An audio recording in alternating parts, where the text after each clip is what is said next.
ইসামতি সংস্কারের সবুজ সংকেত, দীর্ঘদিনের জল যন্ত্রণা থেকে মুক্তির আশা, কি বললেন জেলা সভাধিপতি নারায়ণ গোস্বামী। আপনারা দেখছেন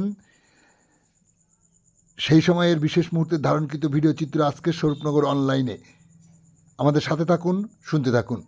সম্প্রতি স্বরূপনগর পশ্চিম সাংগঠনিক ব্লক তৃণমূল কংগ্রেসের ব্লক সভাপতি অলোক কুমার মণ্ডলের উদ্যোগে চারঘাট বাজার এলাকায় বন্যা বিষয়ক পর্যালোচনার অনুষ্ঠান হয়ে গেল।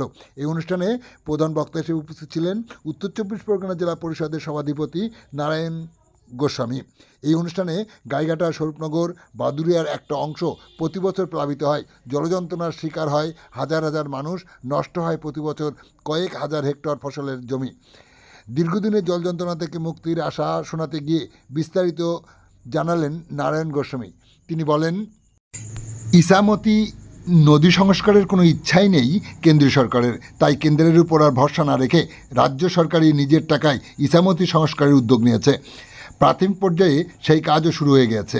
নবান্ন ইতিমধ্যে জেলা প্রশাসনকে ও এ ব্যাপারে সবুজ সংকেত দিয়েছে। তারপরই নদী পরিদর্শন করেছেন সেচ ও ভূমি ও সংশ্লিষ্ট দপ্তরের আধিকারিকরা। তৈরি হয়েছে রিপোর্ট, সেই তথ্য পৌঁছে গিয়েছে জেলা শাসকের দপ্তরে। সার্বিক দিক খতিয়ে দেখে ওই রিপোর্ট নবান্নে পাঠানোর তোড়জোড় চলছে। পুজোর মৌসুম কেটে গেলেই ইসামতি সংস্কারের কাজ শুরু হবে বলে জেলা প্রশাসন সূত্রে জানা যায়। বনগাঁ ও বসিরহাট মহকুমার উপর দিয়ে বয়ে গিয়েছে ইসামতি। দুই মহকুমার নিকাশি জল সাধারণভাবে গিয়ে পড়ে ইসামতি, যমুনা, পদ্মা নদী ও গাজনা খালে। ভারী বৃষ্টি হলেই নদীর জল উপচে ভাসিয়ে দেয় লোকালয়, জলমগ্ন হয় বিস্তীর্ণ এলাকা। প্রতি বছর এই চেনা ছবি দেখা যায় দুই মহকুমার বিস্তীর্ণ এলাকায়। অবশেষে সেই যন্ত্রণা থেকে মুক্তি পেতে চলেছেন দুই মহকুমার মানুষ। সেচ দপ্তরের পরিদর্শনে দেখা গিয়েছে ইসামতির তলদেশ পলি জমে 5টি বড় টিবি তৈরি হয়েছিল। সে কারণেই বাধাপ্রাপ্ত হচ্ছিল নদীর স্বাভাবিক গতিবেগ। সেচ দপ্তর সেই টিবির একাংশ কেটে সাফ করেছে। এর জন্য খরচ হয়েছে 60 লক্ষ টাকা।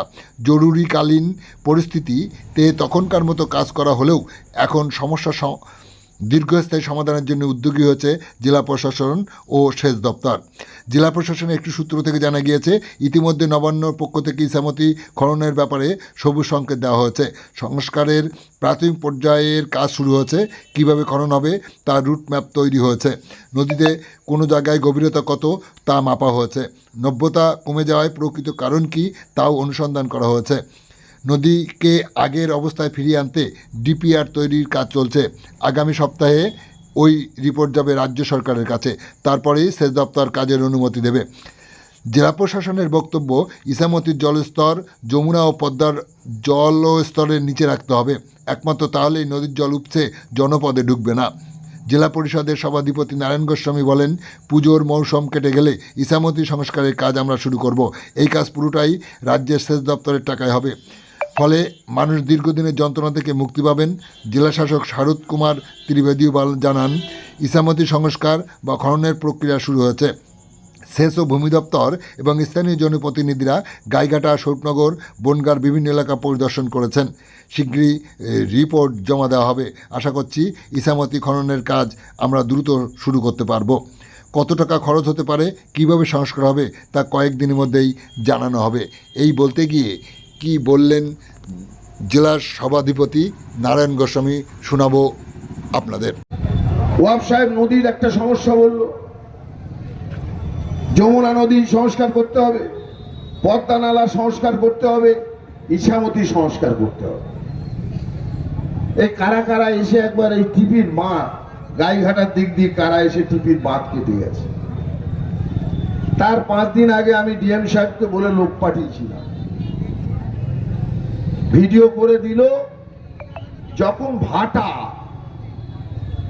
মানে মরানি ভাটা, ওতে আর ভাটা হয় না, সেই সময় যমুনার জল 6 ইঞ্চি ওপরে আর ইছামতির জল 6 ইঞ্চি নিচে। ভাটা তো বেশি সময় থাকবে না, কিন্তু এরপরে জোয়ার যখন, ইছামতির জল ওপরে, যমুনার জল নিচে। আমি ওয়াটার লেভেল আমি তো বুঝবো না, আমি তো সিভিল সাধারণ মানুষ।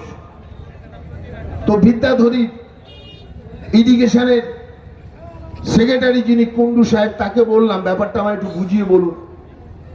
উনি বলছেন স্যার জল কোথায় যাবে, মানে তেপুল মির্জাপুরের জল, সগুনার জল, চারঘাটের জল, এই সব জলের শেষ পরিণতি কিন্তু বে অফ বেঙ্গল, বঙ্গোপসাগর। খাল ধরে, বিল ধরে, কোনো না কোনো শাখা নদী, প্রশাখা নদী, সেই নদী থেকে বড় নদী, বড় নদী থেকে আরো বড় নদী, তারপরে সমুদ্র।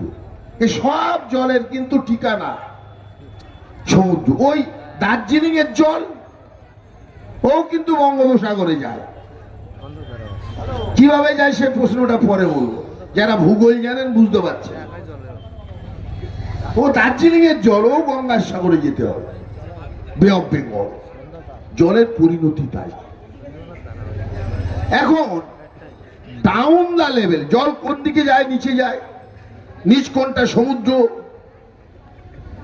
ডাউন দা লেভেল যদি আপ থাকে, নিচু যেখান দিয়ে জল যাবে সেই জায়গাটা যদি উঁচু থাকে, তাহলে তার ওপরের জায়গায় জল দাঁড়িয়ে যাবে।